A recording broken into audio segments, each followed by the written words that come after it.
I want it. Oh.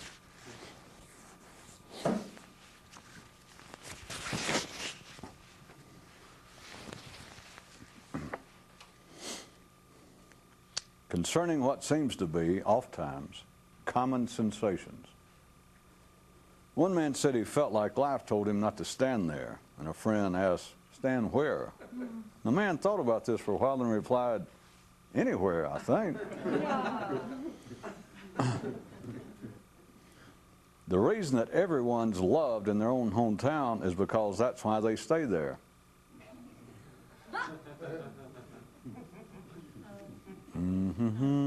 Author's variation. No sensation is worth attention that is not concerned with consciousness. A common man can be a happy man if he doesn't get too big for his commonness, like in trying to leave town and stuff like that. Mystic's interpretation. Consciousness which is common is too common for me. Sheep think only of things sheep-like, and ordinary men only of that which everyone else is. And one man arranged his affairs in such a way that he eventually said to himself, "Don't stand there," and understood what he meant. A certain band of men once discovered a great river, one of such singular attributes that they decided they must locate its source. They all agreed on this, but as it turned out, only a few actually undertook the search. One man began telling his neurons not to play with the neighbor's children. Fun and games. Simple men have simple pleasures, the sophisticated, more complex ones. And those directly familiar with life, well, you take it from there.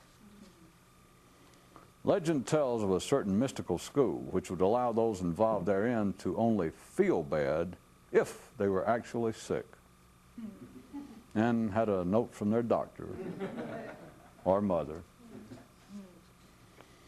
Two alligators were laying in the sun, and one of them said, "You know, if I was dying, I don't think I'd want to know about it. Would you?" And the second one mulled this over for a bit, then replied, "Well, once you do know about it, isn't it kind of like too late to talk about not wanting to know?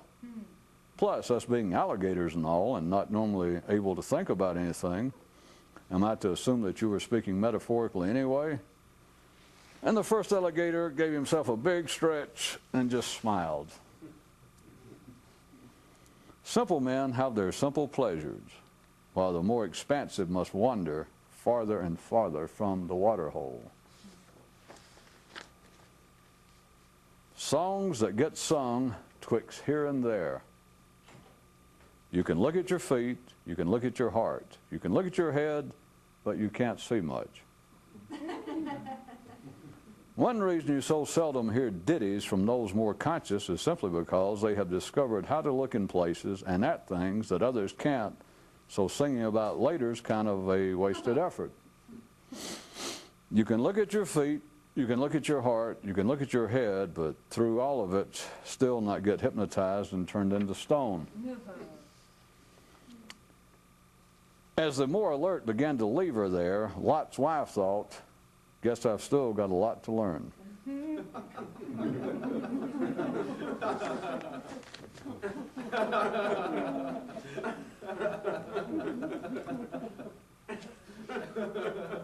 From the More Conscious Man's Secret Handbook, page 12, second paragraph. The danger in trying to lead other people is in the natural tendency to take them where you want to go. It's probably a good thing that more people, and even less, never see this book, especially in the everyday world. A man moaned, "Oh, I feel like I'm dying." And unexpectedly, life responded, "You're not dying, you're living." And the man replied, "Oh, but it feels like dying." To which life responded, "Yeah, that's it. That is living." "Oh," groaned the man. Author's notation. No story is worth anything that is not about consciousness, no matter what it may seem to be about. Little known fact, Buddha did some of his best writings at a desk he kept in his weight room.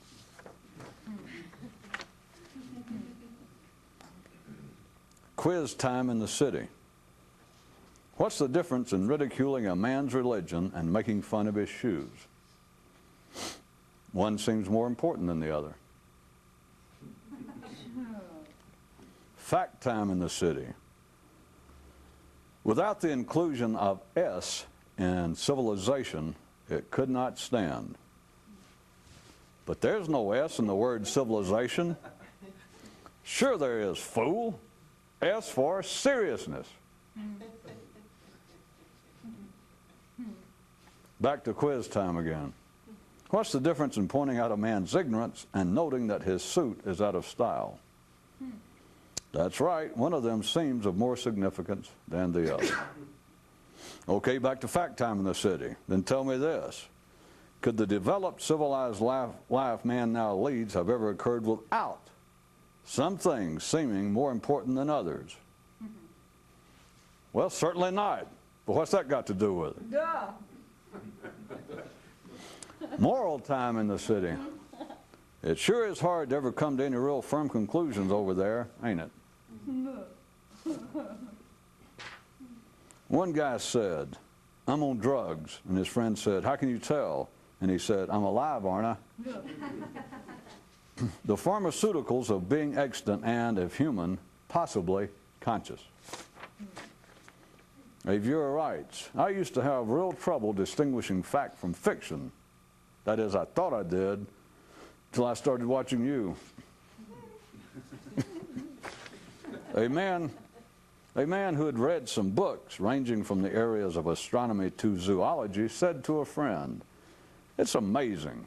We're composed of the same materials that make up stars and slugs. And his friend replied, which are you? At earthbound level, both the overly simple and sophisticated take themselves to be of too much personal significance, which they're supposed to, but which doesn't help them much in the way of understanding. If you beat on people enough, will they finally snap out of it? Either that or get black and blue. As the stranger walked from the village, he looked back and said to the people, I'm glad I was able to be of assistance. And a voice in the crowd shouted back, I knew you weren't a mystic.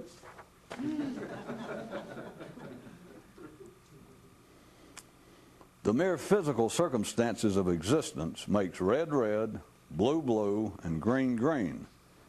And the mere physical needs of physical growth requires that one of the colors eventually begin to deny its shade.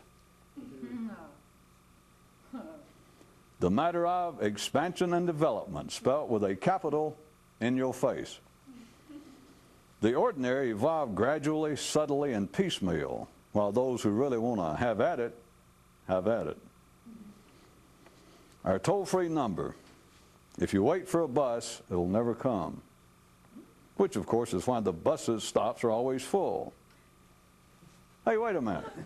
You mean they're full because no bus ever arrives to pick anyone up, or they're full because people know that one's not coming, and that's precisely why, that's exactly where they want to be. You're getting better. Once the crowd had settled down, the speaker commenced his remarks. Look at it this way, allegorically, of course. Everyone who's alive is ill in some way, and only the more conscious who aren't. So how come the hell that they appear to be alive, huh? And following that, the crowd became so much more settled down that for all real intentions, it ceased to be. And a head hearing this said to itself, no story regarding a speaker addressing an audience is worth thinking about that is not actually pointing to something having to do with a man's own consciousness. Now is it? There are two kinds of reality. The reality which the ordinary speak of, which is their speculations, and the other one, which the ordinary never even dream of, much less talk about, and of your rights. Didn't I write to you last week asking why almost everything you ever mention you eventually say exists in two forms? And no, this is the second time I've written to you about this same matter. What do you think? What am I supposed to think? Yours, etc. The simple experience being alive mostly as a physical thing, while the more civilized feel it to be primarily a mental experience. How the hell a more conscious person might feel about it, who knows? And who cares anyway? On a certain planet was once a race of beings who knew that after 36 years they'd go to another nearby world. This knowledge had such a profound impact on them. I mean, so profound that none of them seemed particularly aware of it. Two crocodiles were laying by a river, and one of them said, "How can you tell that you're becoming civilized?" And the second one ventured a guess. "You start straying farther and farther away from the river?" And the first crocodile was suddenly much impressed by the fact that he was able to even ask such a question, and excused himself and began walking away. According to legend in one land, after you die sufficiently, your liver and intestines can leave you and go to a better world, but not your consciousness.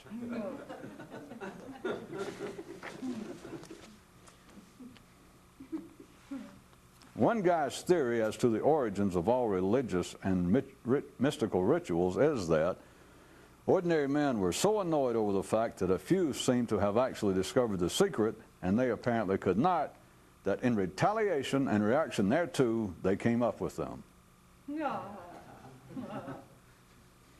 Many of the strange activities going on at train stations, promoted by those who never leave the building and go anywhere, are, by this explanation, better understood. Auditory corollary. When the mystical express is up to speed, from its passing windows, little is heard.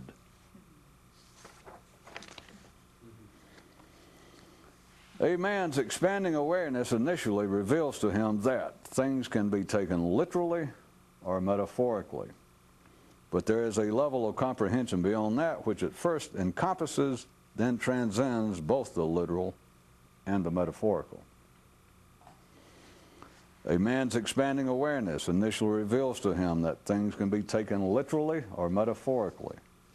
But there is a level of comprehension beyond that which at first encompasses, then transcends both the literal and the metaphorical, and while it has no natural name, the one I will give to it is the nonverbal consciousness of life by a conscious creature.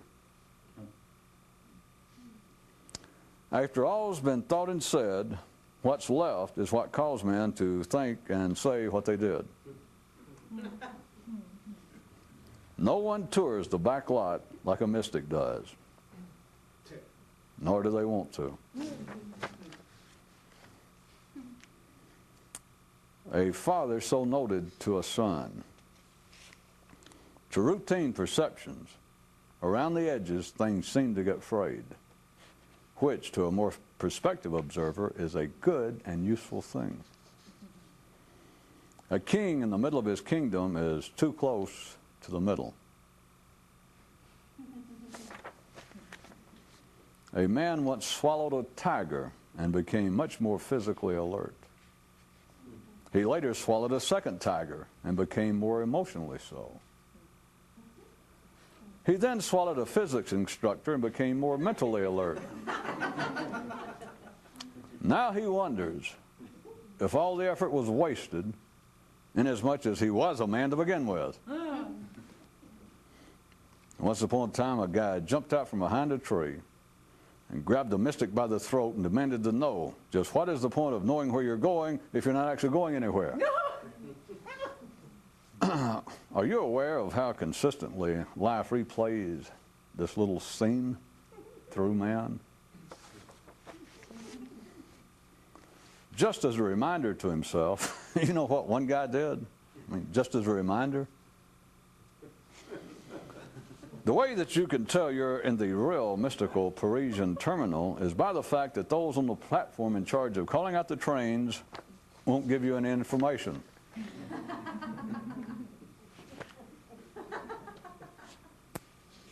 One man began to experience what he had always heard others refer to as supernatural abilities and sensitivities.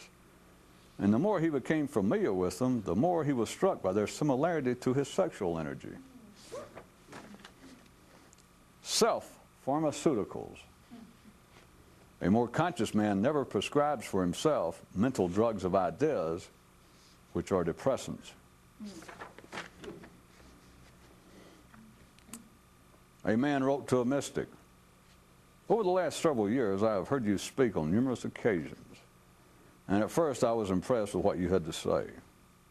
Then I seemed to become more taken by your style of speech.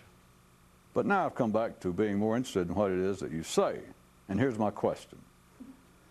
Has what I've described been tracking and reflecting something happening in me regarding my attention to and awareness of my own mental processes?" Well, look at it from the animal's viewpoint. A well-endowed, blue-breasted titmouse has no business whatsoever playing accordion in a marching band.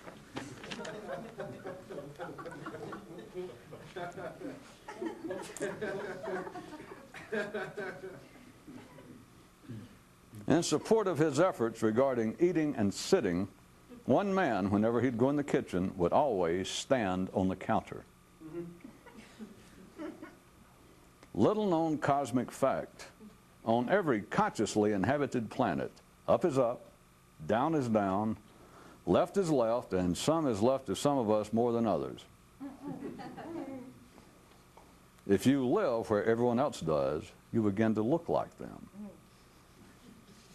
You begin to see like them also.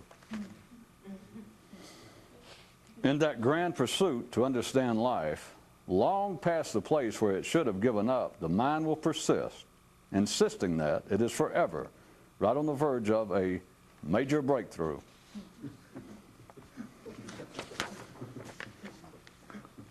Now another in that series that we hate to call, Never Say Die Till You're Completely Dead, and no one totally is as long as they can take another listen. That was the title, of course.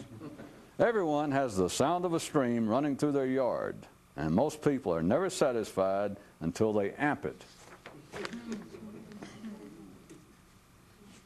A little better. One man who lived in a cave up in the mystical mountains one day was talking to the animals that stayed with him there and said, shortly after the first man left the original garden of peace and nothing to say, he began to think. And shortly after that, he began to have urges to think transcendentally. And soon after he was able to have a few, they split into two separate lines. One serious, the other not so much so. One became religion, and the other, this kind of thing. And you know what really gets me? The fact that that first man has never even sent me a thank you note. No. And upon hearing this, one of the goats seemed to get as ticked off about it as the man was.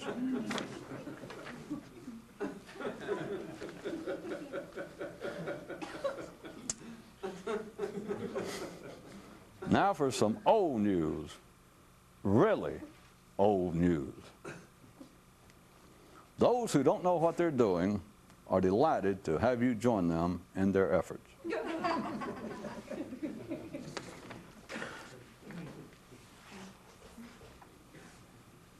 A man once offered a mystic a large sum of cash if he'd tell him whether the payoff to the mystical life isn't something you learn or something you experience.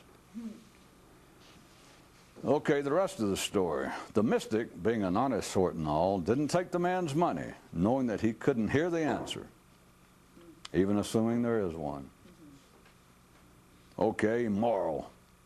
Never buy anything unless you know what it is, in which case it's already too late. And it's a good thing for you that life won't take a post-dated check. Okay, double-layered moral. One reason that mystics are known to travel so much is due to the difficulty of getting someone somewhere else to accept anything from you drawn on an out-of-town account.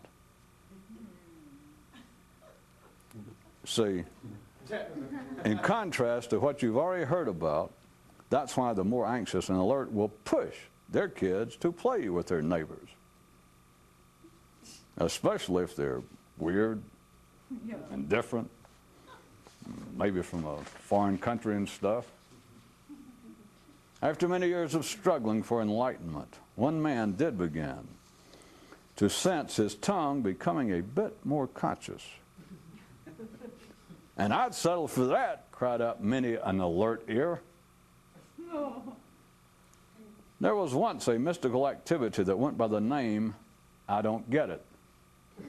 It named itself that since it knew that's what people would end up calling it anyway.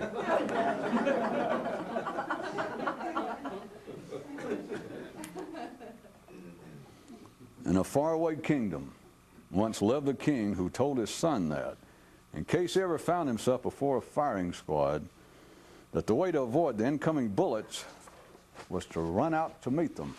No. Yeah, I know, I don't get it.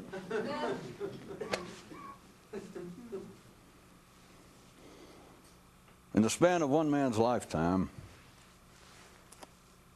only the individual has potential, not the collective.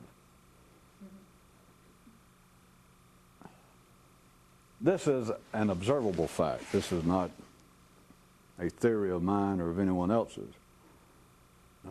It is easily observable. It is of no consequence to ordinary people. If it was, someone would have already observed it. It's right there and it's obvious.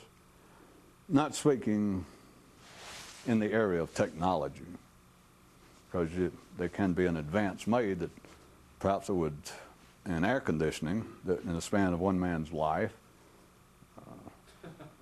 might have the potential to reduce the power bill to operate your air conditioner.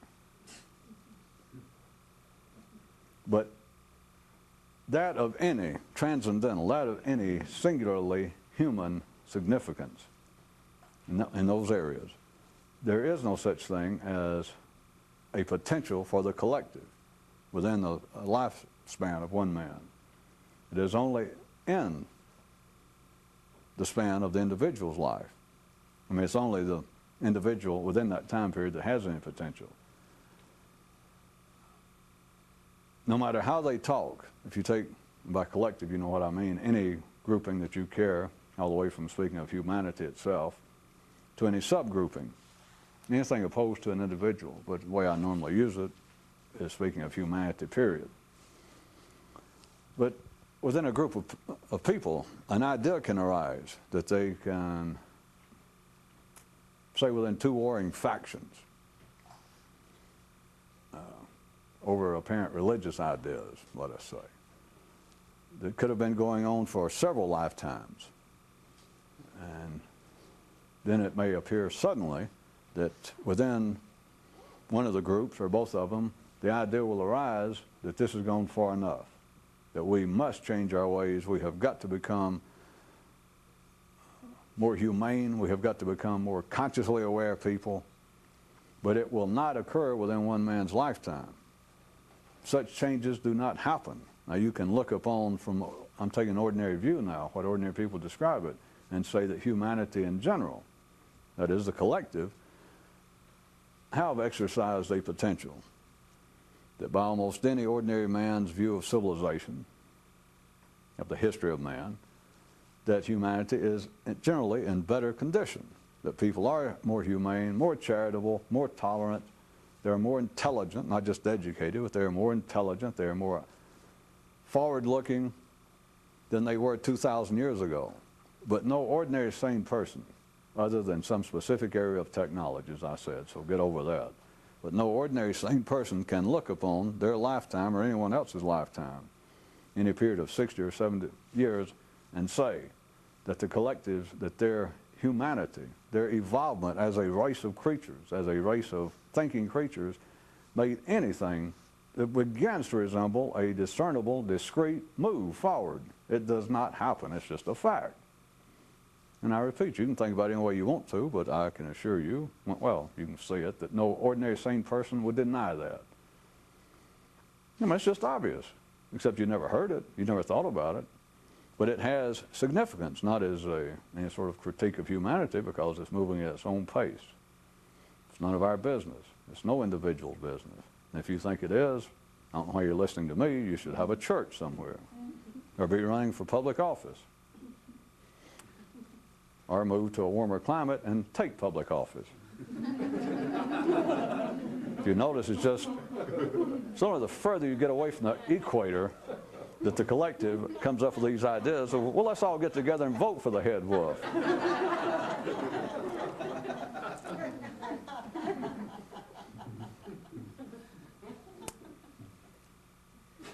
The more equatorial be the climate, the less tolerance or interest that creatures have in, well, let's get together and have a vote. No, somebody says, let's don't get together and have a vote. I'm in charge. Where were you? Not Rio. No, you're wrong. I meant metaphorically speaking. So no sane person would say that there has ever been any quantum, any discrete, any discernible movement in the evolution of man within a lifetime.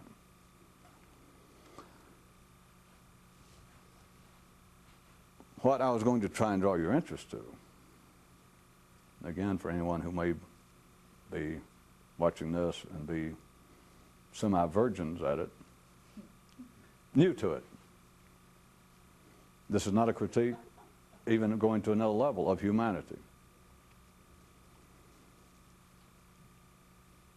You can see, without any great effort, that what I've said is a fact.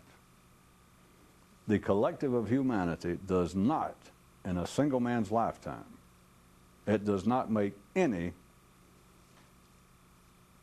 forward movement. It involves in no way that is discernible at the singularly human level.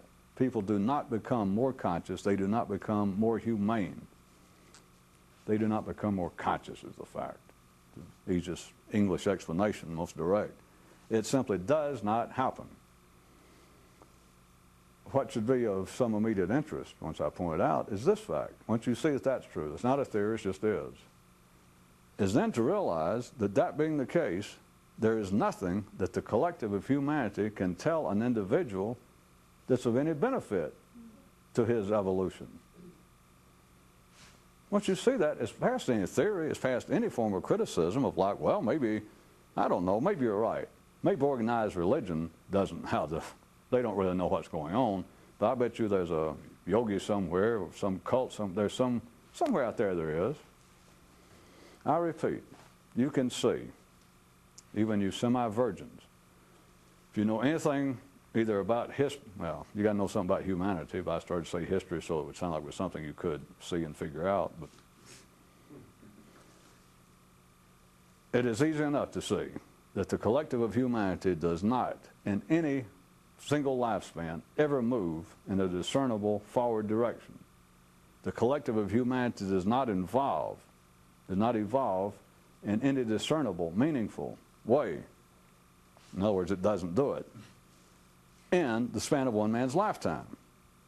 So just think about it. Here you have the collective of humanity, and then you have an individual over here, let's say you, someone who believes that they're involved. If they hear the description, that you would accept the one that you're trying to evolve yourself at a faster rate.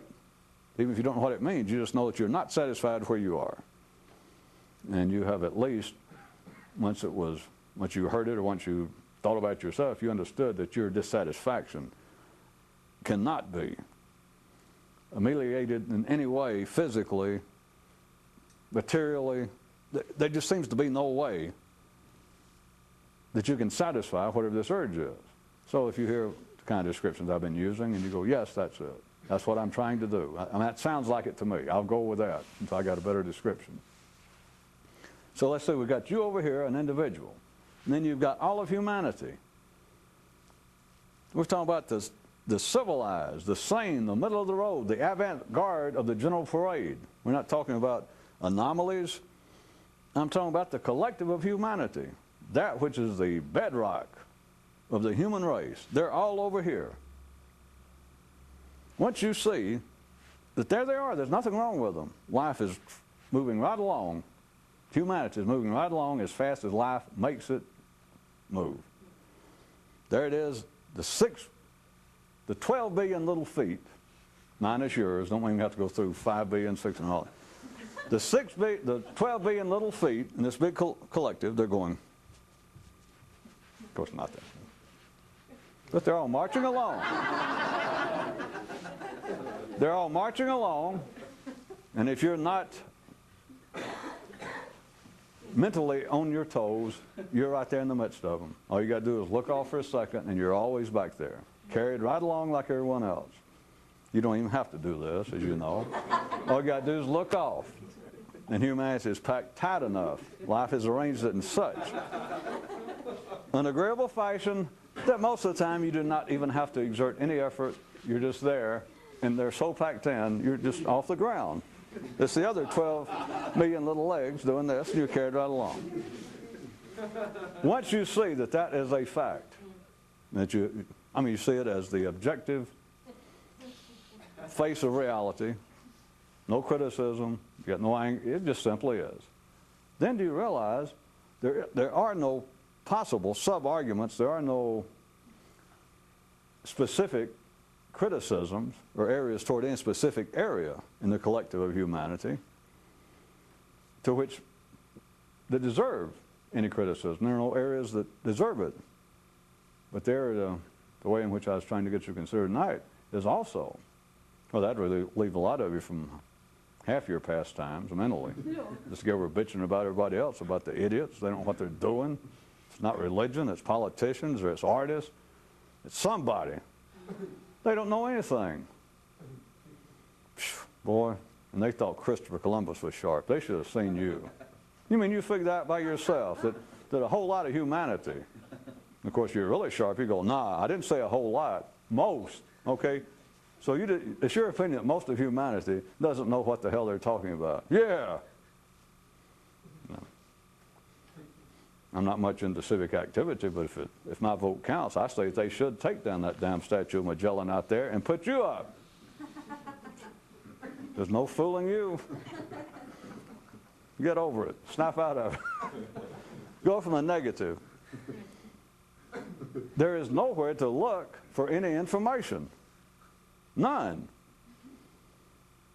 The collective of humanity, there is no information coming out of the collective of humanity that is of any benefit, that is of any help to an individual's potential.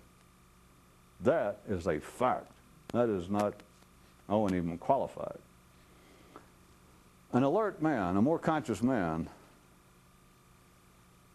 can observe from watching the collective, but he can learn from watching them, but he can't learn from them.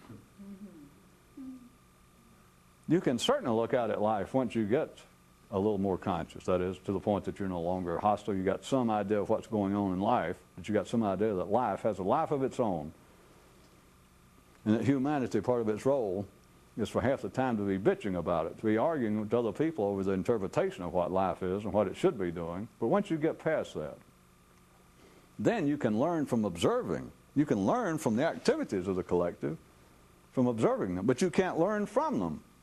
There's no information in there. None. That is a great joy to many people, I suggest you, I'll predict for you, to come to that realization. For some of you may think you've heard me say it dozens of ways before. And it's not, I repeat to you, it's not even an indirect criticism of life. It is not some subtle way of me trying to say, well, you'd be better to give up even looking out there because it's, and then the inference being, even subtly, because people are idiots. They're not idiots. The collective is simply what it is. And once you see that it's a simple matter, if you've got to look at it this way, of allegorical mathematics, of logic, God forbid, but I said metaphorical, that if the collective has no potential within one man's lifetime They have none. They are not, the collective of humanity is not going to move in a discernible way, consciously, in your lifetime. Once you see that as a fact, my little thing about logic, mathematics, is you must see there is no information in the collective. They have none. If they had any information about how it could be done, wouldn't the hell they be doing it? Yes.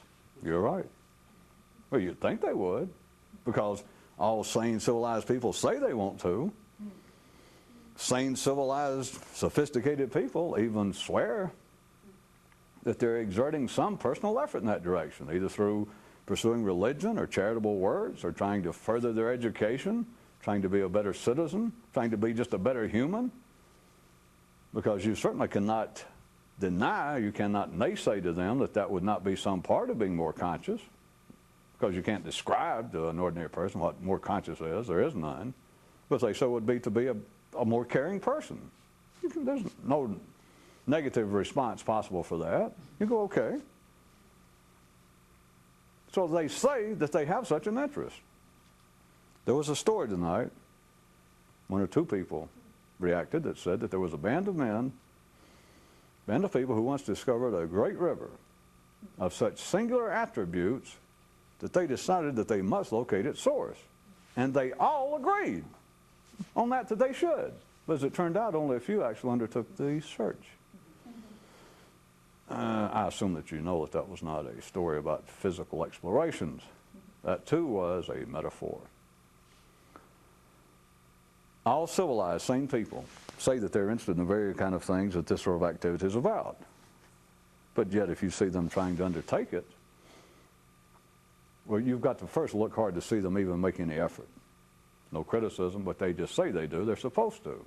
That's part of being civilized, is to say you're a better person than you are. To say that you understand more, to say that that's part of being civilized. It's the collective reacting to the future. It is the collective reacting to what it would be if individually they could become more conscious. That is why it's, to many would-be mystics, is that it's easier for them to take a shot and to ridicule religion, for instance, because religion seems to be the very public phenomenon of an activity that talks like it is involved with the search for the secret, and yet they show no real movement. They show no real effort. All they do is go somewhere, meet, go through the same rituals, fellowship, have a little social intercourse together, light a few candles, and that's it. And you say, well, where's the effort? You're not even trying. Of course, if you're foolish enough to try that, then all the sane, civilized, religious people in the world would look at you and go, shh. And they'd look for inertia to get you out of there. Something's wrong with you. You don't understand what religion's about. Calm down. You think, I'm sure some of you probably went through this, at least literally or metaphorically, as I've described before, that you're not looking for the secret, or somebody involved themselves with searching for the secret at an earlier age. And the first place you look is religion. And you discuss what you think you're interested in, and a priest or a rabbi, somebody goes, yes, oh, well, you came to the right place. You go, oh, good. Where did I sign up? You sign up.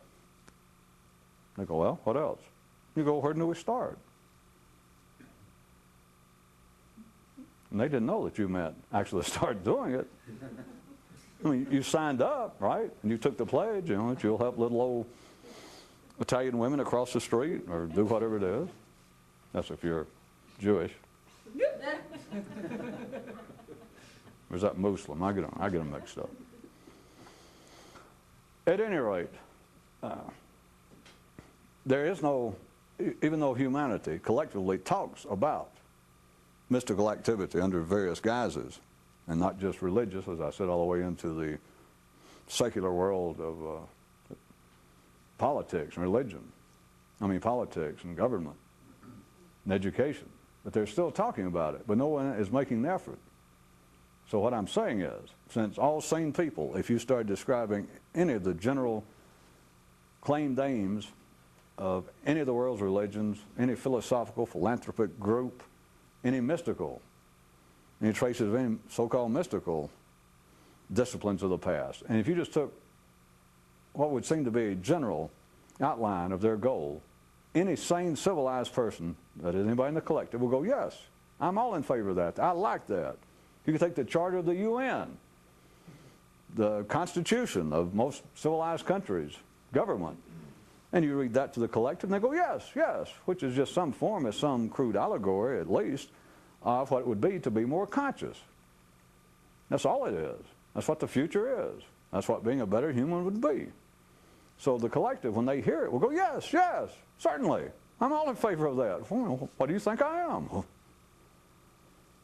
The point being, since all sane people, that is a part of it, and they're not lying, they're doing what they must. So since that is a part, an absolute, indigenous part of being an ordinary, sane, civilized person is to say that you want to be more conscious, that you want to evolve, then, if they had any information whatsoever, would they not be attempting to act on it? And the answer obviously is yes. There is no information available in the collective. The positive news, to a few, I'm trying to get you to see past the point of the, trying to at least point out the upcoming, or what should be the obliteration of any negative attitude you have toward the lack of information, that is a criticism of collective humanity, wanting to at least metaphorically kick them in the ass, ridicule them, make fun of them, be sarcastic, wallow, hoping that perhaps you will die and come back as Captain Irony. In addition to me pointing out the freedom from that, I'm trying to get you to see a positive side, relatively speaking, that there is no information there. None. It's not open to question. It's not a matter of degree. It's not a matter of comparing, like, well, maybe I'll pick up a little over here and a little over there. That sounds good. People even try to describe that.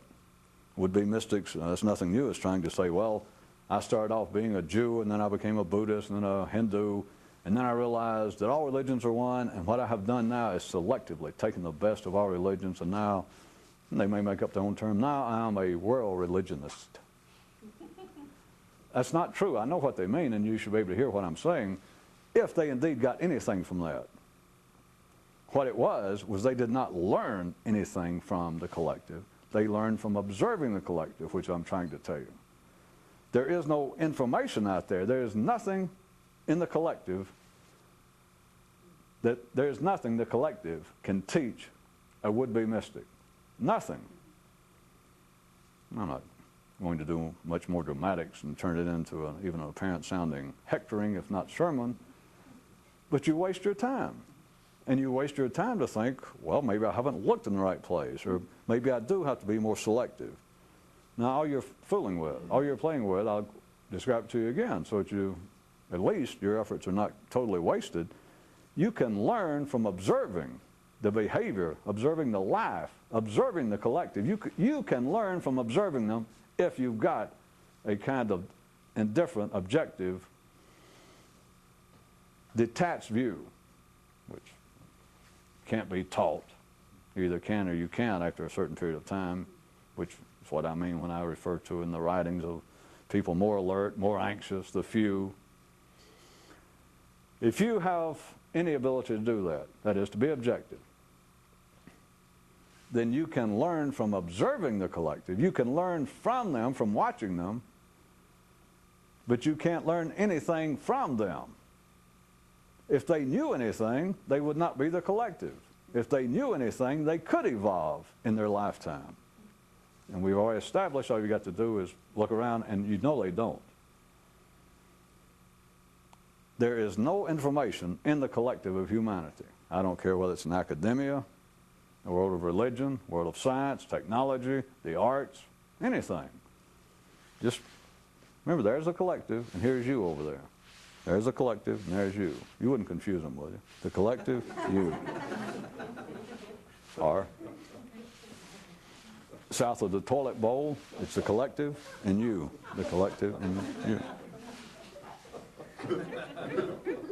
Well, it's only, as far as I know, a few select transcendentalist plumbers who understand the difference of staying above the bowl and below the bowl, because if you stand above the bowl, Then, below the equator, people go left to right, and above the equator, time runs backwards. But that is, it's far too metaphysical at this time into which to go.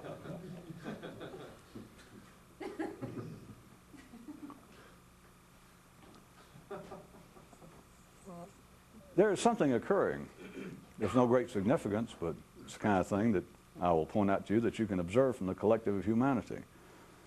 That is taking place in our lifetime. It's been taking place very visibly and audibly in the last 10 or 12 years while you've been alive. Having to do with what I'm speaking of. That things are always changing, that collectively humanity does move. It being that since the so-called television seems to have set it off, besides the pulp newspapers, as I assume everyone knows, it is now considered from serious journalists and social observers, especially those in the related fields of journalism, the world of academia or the world of this whole areas of journalism criticism. But at any rate, there's a cry now among educated, sophisticated people that say that the news, what used to be an honorable profession, an honorable calling, that the news in general, like network news and even newspapers, are now falling prey to the trash journalism, that now they must compete. Well, do I have to keep drawing this out? It's just a common criticism now of men in suits, men with education, saying it's a shame that when they grew up, journalism meant something. The major newspapers, the dailies of cities, or even the network news, it was a serious profession. But now, all of these trash journalism shows that at first were called pseudo news shows, that now they have reached the point that their claims that now these syndicated pseudo news shows now have a bigger audience than the serious network news with serious anchor people sitting at serious desks and trying to relate the serious news, that they have a bigger audience, and that now what has happened is that serious journalism has been brought down, that you have the whole idea of things sinking to a lower level in the mass market and all that. Do you understand what they're saying is now that it's getting harder and harder to distinguish between that which is mere entertainment, which is what these trash journalism shows is in their view, from real news. That it's getting harder and harder, and even the networks now are more and more filled with the same sorts of news and stories that 10 years ago they would have looked down their nose. They would not have had anything to do with it, and now it's become such a blur that it is very difficult to tell where entertainment stops and information begins. The very thing I'm telling you on a large scale is beginning to happen. Does anybody see the connection? That doesn't mean it's going to be the end of it, and I'm not bringing this out to say, see, I can predict the future. No. I'm not predicting the future, I'm telling you what's going on now. But it is now to the point that in one sense, and don't look for a big punchline of this is one of those kind of subtle things I throw in since I knew that 4 of you are having a birthday tonight, so I thought that was my present. That at least in certain areas within the collective of humanity, there are certain areas now of a serious, sophisticated nature who are seeing in a crude way, I'm not trying to make this sound too important to you, but in a crude way, they're beginning to see that as far as information out there in the collective, they don't look at it this way. They're saying it's becoming harder to find, it's getting blurred with entertainment. What that represents is the collective consciousness of humanity, just very gradual, is beginning to sense that there is no real information within us. Of course, ordinary people, it's always out there, in their sense. You understand, they're not observing anything. These people criticizing journalism now, the decline of the professionalism of news reporting, and the whole thing now in this day and time is just becoming trashy, and it's just probably the Roman Empire redone. Yeah. But here we are, and it's so blurred. You don't know whether you're watching some half fictionalized story that's just meant to titillate and entertain people, or is it an actual news story? You can't tell anymore. See, to them, that's criticism. I'm pointing out. It is simply a reflection of what I'm saying. It's collectively speaking. It's beginning to shift a little bit that humanity has less and less. They don't understand it, I repeat, and the people criticizing it certainly don't understand it. Because remember, a critic never understands anything. But what that's reflecting is a kind of gradual awareness that insofar as, they're calling it information. See, they have to divide up. There's either useless entertainment. Well, I say useless, it doesn't help you. It's just something to pass the time. There's that, and then there's real information, news. And to them, that's the only two possible things, which is a fair description to the ordinary mind. But what they're beginning to sense now, them claiming, they look at it as criticism, that the two are becoming blurred, that just this entertainment, the value and the demands of the marketplace, the people's craving for crude entertainment and titillation is now pulling and distracting from what used to be a great, important field, which still is, but it's beginning to lose its potency, the field of information. See, that's the way they look at it. What I'm suggesting, if you're having trouble following this, is that what that represents is, without them knowing it, a kind of gradual awareness that this one, that was the information, this thing that there is in our midst, information, they don't see it this way, but it's a gradual awareness that, ooh, are you sure there is any? See, I hesitate because there's no way to put it, because they don't look at it that way. All right, I'll put it through this way. It's a fair observation, they don't realize it, of the blurring between entertainment and information. You're damn right it's to them blurring. That shows their sight's getting better. That's why it looks blurred. Because up until then, they could see very sharply. The dichotomous-based mind, the ordinary consciousness of man, can see very sharply. Or else you're not an ordinary, conscious, sane person. Hey, good deeds are good deeds. Truth and justice is truth and justice, yes. And the lack of it is not. I see.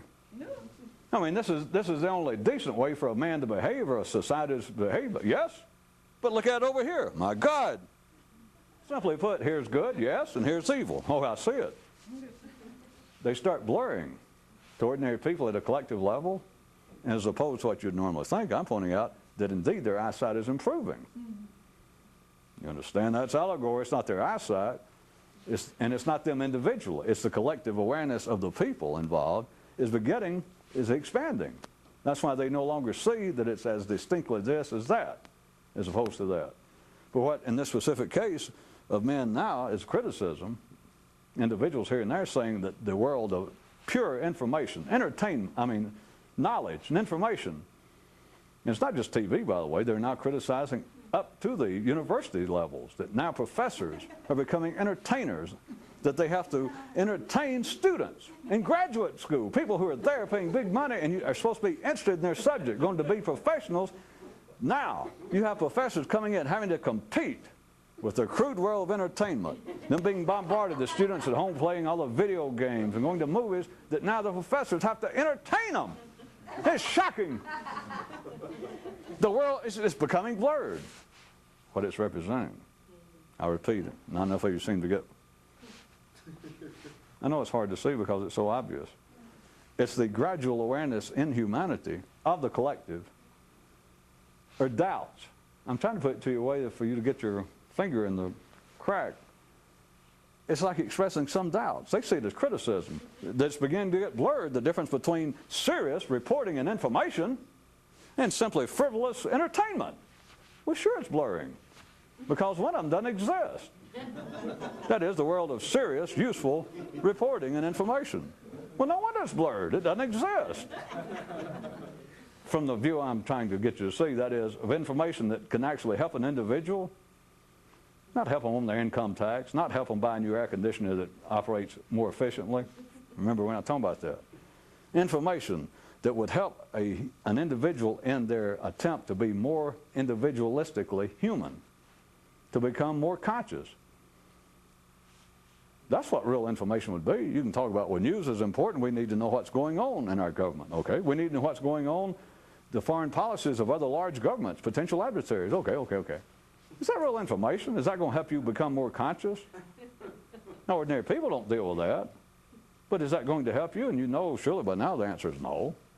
It doesn't matter what the tax rate is. It's not going to help your consciousness. It doesn't matter what kind of political freedom or social freedom. None of that matters. Nothing that goes on out there, once you get to a certain point of getting some notion of what life's about and what this kind of effort entails, there is simply nothing going on out there that's of any consequence. It is not going to help you. It might hurt you. It might put a damper on you, but that's why God gave bus stations an entrance. Just leave if you had to. At any rate, there's nothing going on out there that's of any real consequence. It's certainly not of any positive consequence. And all this observation that I'm repeating to you represents as people now picking on the blurring of real news and information with that of entertainment. And all that is that the awareness of humanity is expanding a little bit, collectively. There is no information in the collective at any source, specifically, of them collectively, that's of any use whatsoever. Humanity collectively cannot help an individual would-be enlightened person. Nothing about it. There's nowhere to look. There are no conditions. There are no ifs. There's nowhere to look. The information is not in the collective. It's not in them individually, and it's not in the collective collectively. Don't you see what a relief that is? Other than the fact of, if you have any intellectual decency, of course you should be somewhat privately chagrined to finally realize that at the age of 40, that you've been trying to, you gave up pursuing a specific religion or this and that, but it was still as though Greek mythology still lives. Yeah. And it's like the siren call of humanity to the collective. Well, if nothing else, you start off thinking, and for a long time you do, that it's the whole idea that I keep sort of trying to make jokes and look at it a certain way about the whole idea of there being secret knowledge. Because when you start to look, and you know, well, there's something I want to know, there's something lacking, and you hear the idea of secret knowledge or the great mystical secret work, and you go, yes, yes, yes. And you look, where is it? Where is it? Well, where else you go look? There you are, 15, 12, 22, and you've been living in here all this time, so you know you don't know what it is. You didn't know what it was you were looking for until you read in another book, you heard somebody say, the life of the great mystical quest. You know what, that's it! Even to hear a name you got somewhere else. So you know you don't know. So I'm looking for it. Where are you going to look? If you're sane, if you're just walking around sane, there's only one place to look, out there. And so there you go for, I'll be charitable, say 20 or 30 years. Even with somebody trying to beat you over the head saying it's not, but you still, the mind, got nowhere else to look. So other than, as I said, the potential small embarrassment once you realize, well, once you realize I've only wasted, 45 years, but at least in time I snapped out of it. At least to realize that it is not theory, and you're not missing anything. In the collective of man, there is no information to help an individual. What are you left with? The only information you'll ever get will come through you. Until you are at the point of being able to realize that, of course that, if you take it as being an important, if you assume I'm making a valid statement, that is somewhat off-putting. Yeah. Somewhat discouraging because you think, well, I've heard stuff like that. I've heard stuff like that, but it can't be true, or else I'm in worse shape than he even knows because I don't know shit. And I've been trying to study this and ponder it and meditate on it for 30 or 40 years, just like you said, and I don't know crap about it. Hey, that ain't nothing. At least to realize, well, nobody knows crap about it. There is only one place that the useful crap can be known. It will come through you. It does not come through, life cannot push it through, or life is not pushing it through the collective. To an individual here and there, that's what the whole thing of enlightenment or knowing the secret and being more awake consciously and all that, is sometimes it comes through an individual. It does not come through the collective. They don't, in a sense, they don't know anything about it except futuristically in theory. That's what all the talk of civilization, I said they're always talking about it, always. That's what being civilized is always talking about tomorrow. Always talking about just over the horizon, talking about being more conscious. But that kind of energy, the kind of energy to produce another state of consciousness does not come through. Life does not push it through the collective. They don't know anything about it other than to talk about it. They have no information about it. They're not even interested in it, no matter what they say. And you finally see it. Simply not. It comes through you. That's the only place. All get on?